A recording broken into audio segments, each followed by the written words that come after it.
Friends, कुछ समय पहले मेरा एक सवाल था, क्या भगवान होता है? पर अभी रिसेंटली मैंने एक ऐसी न्यूज़ पढ़ी जिसने मेरे मन के सारे सवाल दूर कर दिए। ये फिलहाल की ही एक सच्ची खबर है। मैं इसे कहानी के रूप में आपके साथ शेयर करना चाहती हूँ। कर्नाटका के मंगलुरु में स्थित भगवान कोरगज्जा का ये मंदिर, यहाँ पे हर रोज कई श्रद्धालु अपनी दुविधा और मनोकामना लेके आते हैं। लोगों का मानना है कि भगवान कोरगज्जा सबकी सुनते हैं और इंसाफ करते हैं। उनके यहाँ न देर है न अंधेर। यहाँ जो भी भक्त सच्चे मन से मांगने आते हैं, खाली हाथ वापस नहीं जाते। पर एक बार मंदिर में 3 लोग घुस आए जो भगवान के परिसर को दूषित करना चाहते हैं, लोगों की भावनाओं को ठेस पहुंचाना चाहते हैं। ये 3 लोगों ने मंदिर में कुछ आपत्तिजनक चीजें डाली और फिर वहां से चले गए।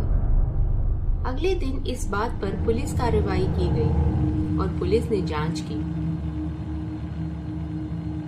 पर इन तीनों का कुछ पता न चला।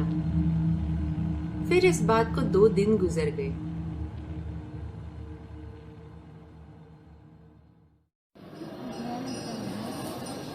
पुजारी जी अपनी आरती कर रहे थे, तभी उनकी निगाह 2 लोगों पर पड़ी।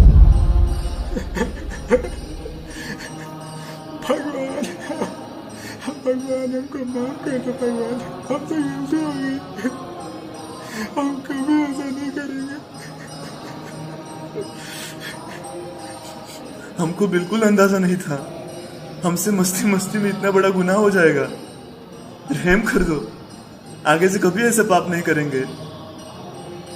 पुजारी ने नजरअंदाज कर दिया, पर फिर वो दोनों पुजारी के पास आके रोने लगे।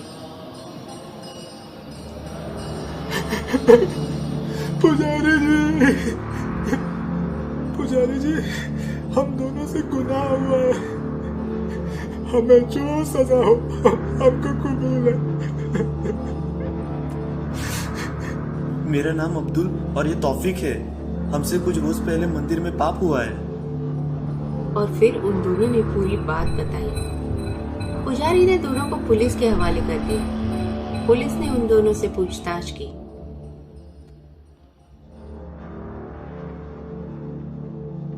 साहब, हमें माफ कर दीजिए, हमसे गलती हो गई और हमें पछतावा भी है इस बात का। आप जो सजा देंगे हमें कबूल है। अच्छा, ठीक है, और तुम खुद से क्यों आए?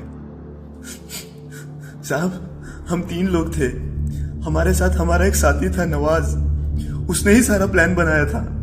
पर मंदिर से घर जाने के बाद हम इस बात का मजाक उड़ा रहे थे। भाई, मजा आ गया। कल जब इनको पता चलेगा तो इनकी शक्लें देखने लायक होंगी। हाँ रे, क्या बोलते हैं भाई, कल देखने चलेगा?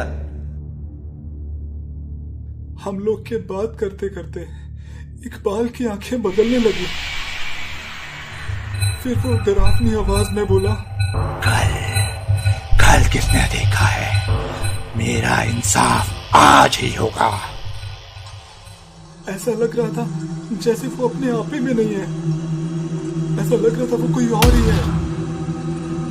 हम दोनों हैरान थे। साहब, फिर वो कुर्सी से गिर गया।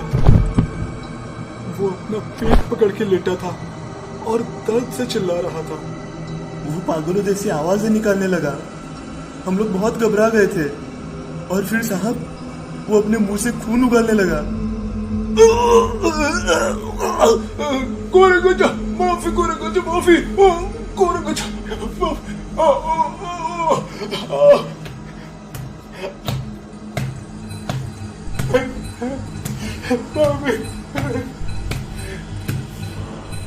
साहब, वो जोर जोर से अपना सर दीवार पर पटक रहा था और अपनी किए की माफी मांग रहा था।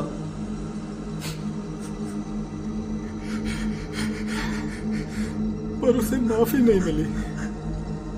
वो तड़प तड़प के मरा। साहब, हमको समझ नहीं आ रहा था कि हम क्या करें। हम वहां से भाग आए। बाद में पता चला कि हमारा दोस्त मर चुका है।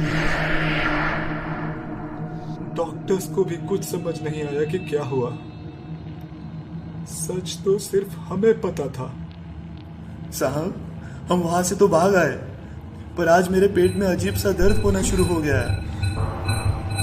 तब मैंने ही इसको बोला कि चल मंदिर जाके भगवान से माफी मांग लेते हैं। अगर नहीं गए तो जहन्नुम की आग में जलना पड़ेगा। हमको कानून से जो कड़ी से कड़ी सजा हो दे दीजिए, फिर शायद भगवान माफ कर दे।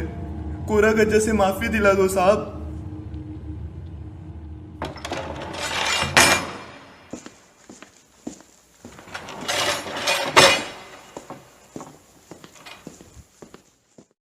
आगे की कार्यवाही अभी बाकी है और पुलिस अपने हिसाब से करेगी। पर इस कहानी से हमें एक बहुत बड़ा सबक मिलता है कि हमसे ऊपर एक बहुत बड़ी शक्ति है जो हमारे अच्छे बुरे कामों का हिसाब रख रही है। जब किसी का घमंड बहुत ज्यादा बढ़ जाता है तो वो सबक सिखाने स्वयं भी आ सकता है या आ सकती है। तो कभी किसी की आस्था का मजाक नहीं उड़ाना।